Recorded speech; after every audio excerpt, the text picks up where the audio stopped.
I'm damn sure you will get very good results. बड़ी important और easy सी technique है जो कि मैं हमेशा स्टूडेंट्स को सजेस्ट करता आया। ये टेक्निक ये है कि आपने एक कोई भी फिल्म स्टोरी लेनी है और कौन सी चूज करें, जो हॉलीवुड फिल्म होती है ना उनकी हिंदी समरीज अवेलेबल है, उसको उठाएं। तो इस एक्टिविटी को आप 3 स्टेजेस में कर सकते हो। एक तरीका तो ये हो सकता है कि आपने जैसे ही फिल्म का प्ले करना शुरू किया,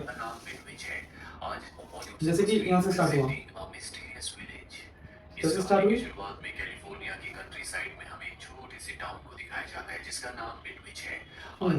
तो जैसे ही उसने एक बात कही, या तो पहली स्टेज में स्टूडेंट इसको सुनेगा और वो चाहे तो इसका ट्रांसलेशन वो लिख सकता है, लेकिन ये मैं रिकमेंड इतना नहीं करूंगा। I am not in favour of it. मैं इसके बजाय रिकमेंड करूंगा कि वो अगर उसका ट्रांसलेशन प्रैक्टिस कर रहा है, वो स्पीकिंग नहीं ट्रांसलेशन, तो जैसे ही लाइन सुनी तो क्विकली वो क्या उसको ट्रांसलेट कर सकता है इंग्लिश के अंदर। जैसे in the first scene of this movie we are shown a city which is located in California.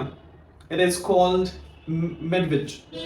So यहाँ से मैंने फटाक से लाइन सुनी और उसको ट्रांसलेट कर दिया। या तो ये टेक्निक है। तो फिर मैं जैसे इसको प्ले करता रहता हूँ। हर एक इंसान बहुत ज़्यादा एक्साइटेड है क्योंकि आज यहाँ का In this town everyone is so excited. Annual festival है जिसकी हर कोई तैयारी कर रहा है। Because there is annual day of this town for which everyone is preparing a lot. तो ऐसे मैंने सुनता जाता हूँ, उसको ट्रांसलेट करता जाता हूँ। ये एक सेकंड स्टेप हो गई। तीसरा तरीका ये हो सकता है कि आप पूरी ये हिंदी वाली स्टोरी सुने आप, और जो अच्छे से सुने, कैरेक्टर्स के नाम लिख लें आप कि कौन कौन कैरेक्टर है इस स्टोरी के अंदर, और सीन्स को भी आप लिख सकते हैं, सीन 1, सीन 2, सीन 3, सीन 4, ठीक है। फिर जैसे जैसे आपने स्टोरी सुनी है, जो इमेजेस यहाँ पर आ गई, वो समरी आपने जो समझ ली, उसको अब अपने वर्ड्स में आप एक्सप्रेस करने की कोशिश करें। तो ये जो थर्ड लेवल जो है ना, वो बहुत इंपॉर्टेंट है। वो स्टूडेंट्स को हेल्प करेगा इमेजिन करने में, विजुअलाइजेशन करने में, जो हम स्पीकिंग में बहुत बार यूज करते हैं। आइल्स के अंदर क्यू कार्ड जो आता है, उसके अंदर स्टूडेंट्स कैसे बोले, जब तक यहाँ इमेजेस क्रिएट नहीं होंगी ना, आप इमेजिन नहीं कर पाओगे चीजों को, आप बोल नहीं पाओगे। तो ये टेक्निक बहुत हेल्पफुल है। अब इस स्टोरी को या इस एक्टिविटी को अगर आपको सच में सक्सेसफुली करना है तो 2 चीजें बताता हूँ जो कि आपको फॉलो करनी है। एक तो जो भी स्पेसिफिक नाम आते हैं, डेट आती है या प्लेस या पर्सन का भी नाम आ रहा है, तो उसको नोट डाउन कर लो। कौन किसका रिलेशन में क्या लगता था, वो नोट डाउन कर लेना। दूसरा, अपने टेंस जो है वो या तो प्रेजेंट टेंस यूज करना है या पास्ट टेंस, एक टेंस को पकड़ लेना, मिक्सअप मत करना, ठीक है। तीसरी बात ये कि आप कुछ भी जबरदस्ती मेमोराइज मत करना सेंटेंस को। सेंटेंस मेमोराइज नहीं करना है, हमें इमेजेस को ऑर्गेनाइज्ड वे में बातों को समझना है और इमेजेस को ही रिकॉल करना है, ना कि किसने क्या डायलॉग एग्जैक्टली बोला था, वो नहीं।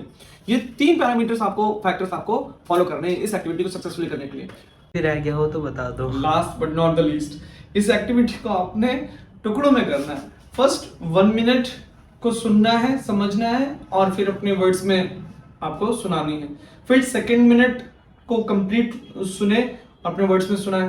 फिर थर्ड स्टेप के अंदर फर्स्ट और सेकंड मिनट को वापस से आप रिवाइंड करें, समराइज करें, और ऐसे टुकड़े टुकड़ों में आपको कंप्लीट करना है, अदरवाइज बैकफायर हो जाएगी। इसका पहला बेनिफिट ये होगा कि कई जगह आप अटकते हो ना, तो इसका मतलब ये होगा कि आपको वो सेंटेंस स्ट्रक्चर बोलना नहीं आ रहा। थीम तो समझ में आ गई है, तो अब आपका ट्रेनर बताएगा कि भी इस बात को ऐसे बोलो। कई सारे वर्ड्स होंगे जो आपने कभी यूज ही नहीं किए होंगे, तो आप बोलोगे सर इसको क्या बोलेंगे, जैसे कि प्राणी, लिविंग क्रिएचर्स, जैसे कि एक्सीडेंट हो जाना, सो मीट एन एक्सीडेंट और रन इनटू द एक्सीडेंट। तो ये सब नए नए वर्ड्स, फ्रेजेस आपको पता भी लगेंगे इसके साथ में। बहुत इफेक्टिव है और इसको रोज प्रैक्टिस करें। Thank you sir.